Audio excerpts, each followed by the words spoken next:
విషయాల్లో ఆయన ప్రెజర్ చేస్తాడు. ఇప్పుడు నితీష్ కుమార్ ప్రెజర్ చేయట్లేదా మోడీని? ఖచ్చితంగా ప్రెజర్ చేస్తాడు. అంతకుముందు యూపీఏ గవర్నమెంట్లో కమ్యూనిస్ట్ పార్టీలు కాంగ్రెస్ పార్టీని ప్రెజర్ చేయలేదా? అనేక విషయాల్లో కమ్యూనిస్ట్ పార్టీలు యూపీఏ ప్రభుత్వంలో లీడ్ చేస్తున్న కాంగ్రెస్ పార్టీని ప్రెజర్ చేసి అనేక నిర్ణయాలు తమకు అనుకూలంగా ఉన్నట్టుగా వాళ్ళు చూసుకున్నారు. ఇది ప్రతి కోయిలేషన్ పాలిటిక్స్లో ఉండే బేసిక్ థింగ్. పవన్ కళ్యాణ్ అదే చేస్తున్నాడు. పవన్ కళ్యాణ్ లేకపోతే చంద్రబాబు అధికారంలోకి వచ్చే పరిస్థితి లేదు. ఒకవేళ ఇప్పటికైతే 135 ఆయనకి సొంతంగా వచ్చాయి. చంద్రబాబుకి ప్రజెంటు పవన్ కళ్యాణ్ ఉన్నా లేకపోయినా ఆయన ప్రభుత్వానికి వచ్చిన డెవకల్ లేదు. కానీ ఇంత సింపుల్ కాదు కదా కోయిలేషన్ పాలిటిక్స్ అంటే. పవన్ కళ్యాణ్ వల్లనే చంద్రబాబుకి ఈ స్థాయిలో మెజారిటీ వచ్చింది. పవన్ కళ్యాణ్ చంద్రబాబు క్రైసిస్లో ఉన్నప్పుడు గట్టిగా అండగా నిలబడ్డాడు. దేనికైనా రెడీ అనేసి ఆయన నిర్ద్వందంగా నిలబడ్డాడు. దానికోసం తను చాలా విషయాల్లో తగ్గాడు.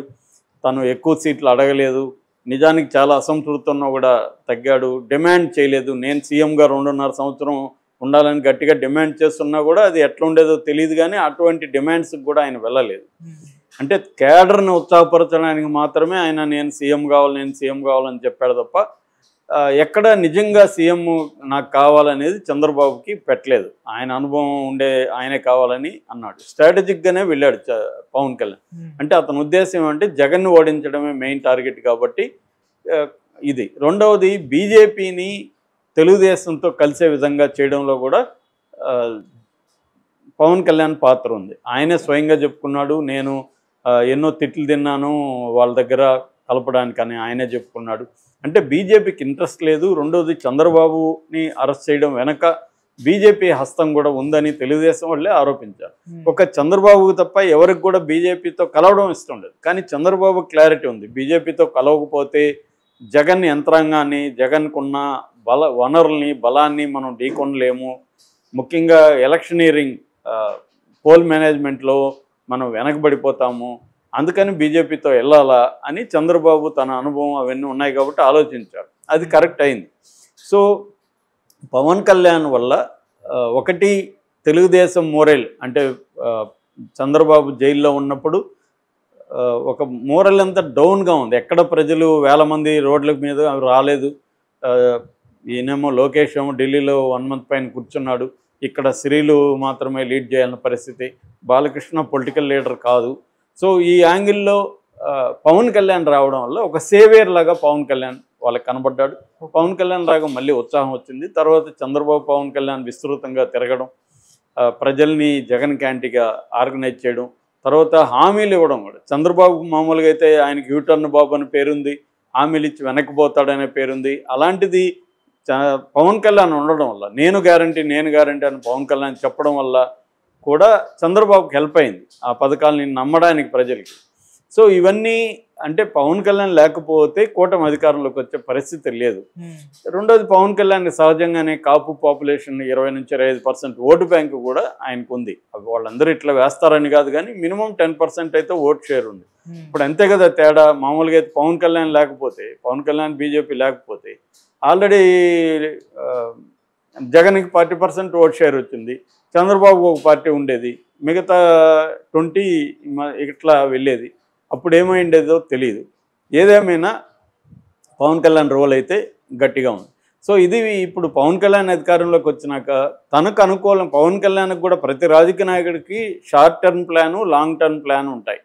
సో దాన్ని మిలిటరీ భాషలో టాక్టిక్స్ అండ్ స్ట్రాటజీ అంటారు. టాక్టిక్స్ అంటే షార్ట్ టర్మ్ ప్లాన్, స్ట్రాటజీ అంటే లాంగ్ టర్మ్ ప్లాన్.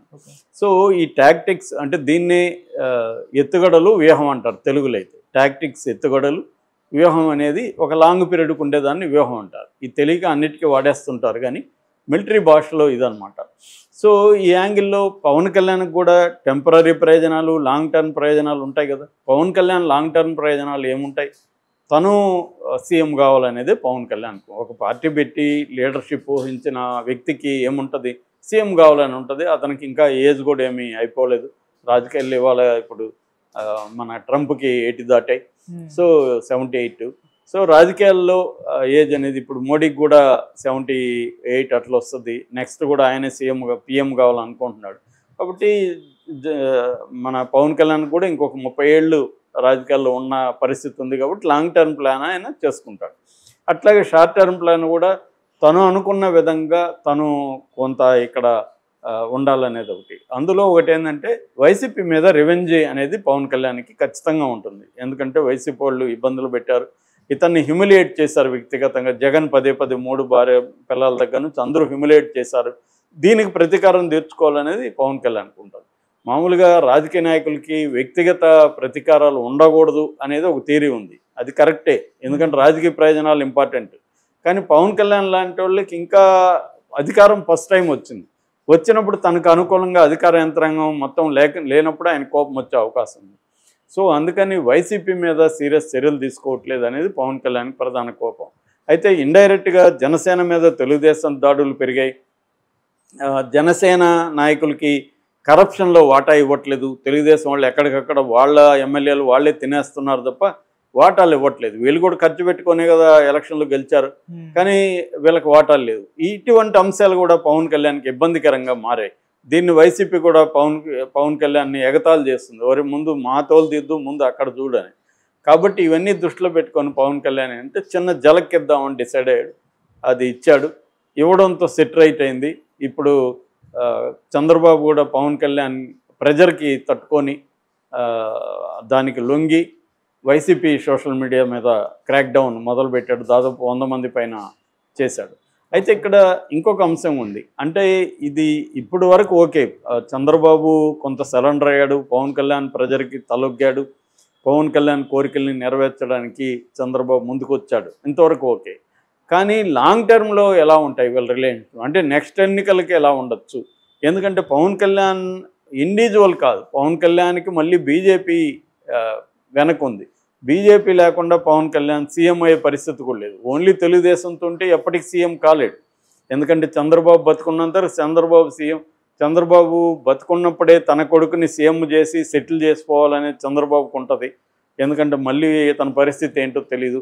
మనం ఉన్నప్పుడే సీఎంగా ఎస్టాబ్లిష్ చేసేస్తే ఇతని కెరీర్ బాగుంటుంది అనేది చంద్రబాబుకు ఉంటుంది. సో అంతేగాని పవన్ కళ్యాణ్ని సీఎం చేయడానికి చంద్రబాబు ఎందుకు ట్రై చేస్తాడు? అట్లా అనుకుంటే జూనియర్ ఎన్టీఆర్ని తీసుకొని వచ్చేవాడు కదా. కాబట్టి ఇక్కడ అది పవన్ కళ్యాణ్కి తెలుసు కదా. కాబట్టి ఇప్పుడు బీజేపీ అండ అనేది పవన్ కళ్యాణ్కి అవసరం. బీజేపీ స్ట్రాటజీ ఏంటి? చంద్రబాబుని బలపరిస్తే బీజేపీకి వచ్చే ఉపయోగం లేదు. పవన్ కళ్యాణ్ బలపరిచి రేపొద్దున పవన్ కళ్యాణ్ జనసేనను కూడా బీజేపీలోకి విలీనం చేయొచ్చు, సీఎంని చేస్తూ ఉంటే విలీనం చేయొచ్చు. ఎందుకంటే పవన్ కళ్యాణ్కి కూడా బీజేపీ ఐడియాలజీ అని ఉంది, సనాతన ధర్మం ఇవన్నీ కూడా మాట్లాడుతున్నాడు. అంటే బీజేపీతో ఏకీభావం ఉంది. ఆయన సిద్ధులు సన్యాసులు వీటి భాష మాట్లాడుతున్నాడు. ఒక సౌత్ ఇండియన్ యోగిలాగా మారాలన్న ఉద్దేశం కూడా పవన్ కళ్యాణ్ నాకు కనబడుతుంది. రేపేమో పిఎం ఉద్దేశం కూడా పవన్ కళ్యాణ్కి ఉండొచ్చు. ఎందుకంటే యోగి ఇప్పుడు ఉన్నది కరిస్మాటిక్ పర్సన్లో యోగి ఒకడే. రేపు సౌత్ ఇండియాలో ఈయన ఇదయ్యాడు అనుకో పవన్ కళ్యాణ్, ఈయనకి కరిస్మా ఉంటుంది, సినిమా కరిస్మా. సో యోగిలాగా ఈయన కూడా అగ్రెసివ్గా ఉండగలడు. ఈ యాంగిల్ కనబడుతుంది. సో దీనివల్ల టెంపరీగా ప్రాబ్లమ్స్ సాల్వ్ అయినట్టుగా ఉన్నా ఖచ్చితంగా పవన్ కళ్యాణ్కి చంద్రబాబు మధ్య వార్ అనేది ఖచ్చితంగా ఇది కోల్డ్ వార్ రూపంలో ఉంది, ప్రాక్సీ వార్ రూపంలో ఉంది. అంటే ప్రచ్ఛన్న యుద్ధం. రేపొద్దున అది ఖచ్చితంగా పవన్ కళ్యాణ్ అసలు డిమాండ్ అంటే నేను సీఎం కావాలని డిమాండ్ నెక్స్ట్ ఎలక్షన్లో పెడితే అప్పుడు ఎలా ఉండొచ్చు? అప్పుడు చంద్రబాబు తలొగ్గి 2.5 సంవత్సరం లోకేష్, 2.5 సంవత్సరం పవన్ కళ్యాణ్కి ఒప్పుకుంటాడా? అట్లా ఒప్పుకుంటే ఇబ్బందులు ఉండకపోవచ్చు, లేదంటే మాత్రం ఇబ్బందులు వస్తాయి. ఏదేమైనా పవన్ కళ్యాణ్ తన పాయింట్ ఆఫ్ వ్యూలో చూసినప్పుడు కరెక్ట్గానే వెళ్తున్నాడు. ఎక్కడ ప్రెజర్ పెట్టాలి, ఎక్కడ తగ్గాలి, ఇవన్నీ ప్లాన్డ్గానే పవన్ కళ్యాణ్ వెళ్తున్నాడు.